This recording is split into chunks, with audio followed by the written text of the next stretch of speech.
58 degrees, that's my most lofted wedge I carry right now. It's normally 54. Guys go up to 60, 62, 64. I've seen a 72 degree wedge, ridiculous. How do you use your lob wedge today? 3 simple tips that's going to help you with 3 different shots. Let's go. As mentioned, I'm using 58. So a little flop shot situation going on here. I love how Spieth does this. So the flop shot is something to be avoided. So it's hard to control the distance. However, getting strike on that shot is actually very, very easy.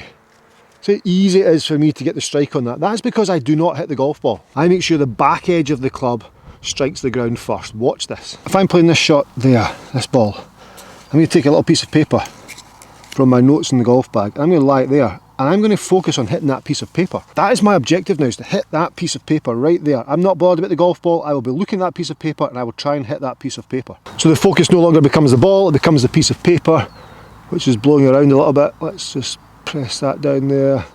There we go. And I'm looking at that piece of paper, I'm addressing just above that piece of paper, and I'm going to hit that piece of paper. My club face is open, so the back of the club strikes the ground. But my focus is the piece of paper, and if my body keeps turning through, the back of the club will just glide along the ground, the leading edge will go below the equator, and I will just make good contact with this golf ball, or with the ground. So the back of the club contacting the paper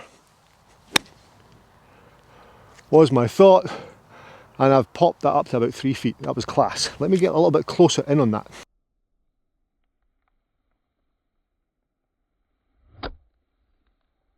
That's incredibly easy. It's so easy. To hit the ground is much easier than hitting the golf ball. If you use the club correctly, the back of the golf club correctly on the ground, keep the body turning, the leading edge will go below the equator, and you'll hit great shots every time. And even when the ground's heavy, when it's wet and heavy, continue with that. You'll take a little bit of a squidgy divot, but that's fine. The back of the club's going to save you. Next up, we've got a lower shot. So I've still got my 58 degree. I've got all this to carry over, but then I want it to run out. So I don't want to add loads of loft, but I still want to use my 58 degree. I personally will use an 8 iron. But some people want this, like Bubba Watson, he used 60 degree everywhere. You know, every single shot he's using 60 degree wedge.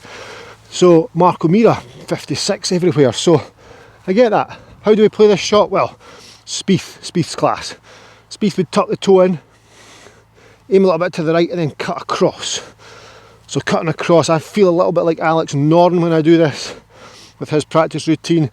Toe gets tucked in, the heel of the club's off the ground, and it's a bit of that to sort of squeeze it out there and let it release. So the toe gets tucked in, I tuck the toe in with the heel off the ground, aim a little bit to the right, and then cut it. You know that fizzy spinner? That works with this. You get that ball grabbing as well. But the ball is only going to grab if the conditions are correct. So I watched a video with Bryson DeChambeau playing a normal municipal course. He could not spin the golf ball. The greens were not sand based. The lie wasn't great. So these guys on tour spin it a lot because they've got premium club, premium ball, dry face, dry ball, great weather conditions or great surface conditions, which are very much sand based. So they're able to get that ball to spin and check up a lot easier than your average guy. So handle up or heel up, tuck the toe in, and then cutting across that golf ball there and cutting across it, let it run out. You don't, that's the Spieth way. So Spieth's very much down and across. Everything he's done is cut across, but you don't have to do that. I like that though, because it's more in line with the shot we've just played, where I'm here and I'm cutting it a little bit. You can, Nick Docherty talked about this, playing at St Andrews, Links Golf, heel up, toe in, aim right, and just backing through. Ball positions just middle of the stance there. So this is less cutting across, and so more like a little draw shot. So there's options there, but certainly with both of them, the heel is up and the toe is in. Little shots going. What?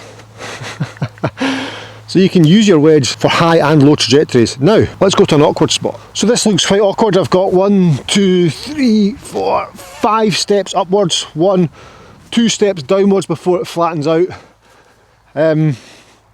Shot choice is the thing here. It's trying to be clever, right? So I see a lot of guys, because they've picked up something with a large number on the bottom, a 58, 59, 60, 61, 62, they feel as though they have to play a high shot with it, right? Or they have to do something to manipulate it to get that to warrant that Hollywood shot. Now, don't. Okay, so here, I'm going to do nothing. I've already got 58 degrees of loft. If I get my angles correct at impact, it's going to come off at that trajectory, that launch angle, so there's more than enough loft there to go over anything. So like the shot we played before, hitting the paper, that's a last resort for me. Here, yes, we might want to flop it up a little bit, but I just feel as though there's enough loft on there to keep everything completely neutral. And when I say neutral, all I'm going to do is grip the club and just go back and through. The back of the club, because of the bounce angle, it will strike the ground. That little number 6 there means that this has 6 degrees of bounce, which means the angle from the back edge of the club to the leading edge of the club, that there is 6 degrees. So this edge sits lower than this edge, so if I keep the shaft straight up and down, that edge will strike the ground before this edge hits the golf ball, which is my safety net. So if I do nothing with the club at all and just completely just turn body, turn Jason Day, dead arms, then the back of the club will strike the ground, like so. And it's very neutral, and I've done nothing, but my 58 degrees of loft is going to give me the trajectory that I want. Ball's above my feet a little bit, so I'm just going to grip down. But I'm doing nothing. I'm doing nothing fancy here. I'm taking all the fancy work out. I'm just going back, through, and it's 4 feet. Okay, a little bit further this time, so a little bit further back, further through, carried it onto the green this time, and it's 2 feet. And we go a little bit further back, a little bit further through, and now it is still 2 feet. That's interesting that. So if that's, let's say that's 4 feet short. So that was easy. I mean, that was an easy shot to play. I did nothing, but it's easy to look at this and go, right, look, we need to get a little bit of height in this. You make it harder than it actually is. I try and do nothing with it. I always try and just use the loft naturally. Jordan Spieth said there, so if that, let's say that's 4 feet short of the flag, Jordan Spieth would say you can hit that 7 feet further and still have a shorter putt. So you got and it's had a chance to go in the hole. So I've gone 4 feet to the hole plus 3 feet past, so it's still a shorter putt. So I can be more aggressive on this. So that last one's 4 feet short, let's say. I can be more aggressive.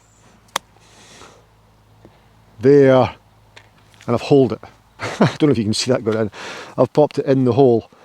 Jordan Spieth tries to get everything past the hole with his wedges. Everything's going past the hole, and if, as I say, if you leave a pitch 8 feet short, you can hit that 15 foot harder, 15 feet further, and still have a shorter putt. I firmly believe that doing little, or as little as possible, least amount of manipulation with the golf club, especially when there's loft in your hand, is better. Because the loft's already there. There's no need to open it up. There's no need to try and get it fizzy and spinning. Neutralise it all. Absolutely. I hope that's helped. I really do hope that's helped. On the screen right now is a link to my book, How to Play Golf Without Giving a F***. Check out my golf glove brand and also my website, eurekagolfswing.com. And that little video that's on the screen right now, the little orange gadget, click that. Interesting one. I'll see you in my next video. Bye-bye.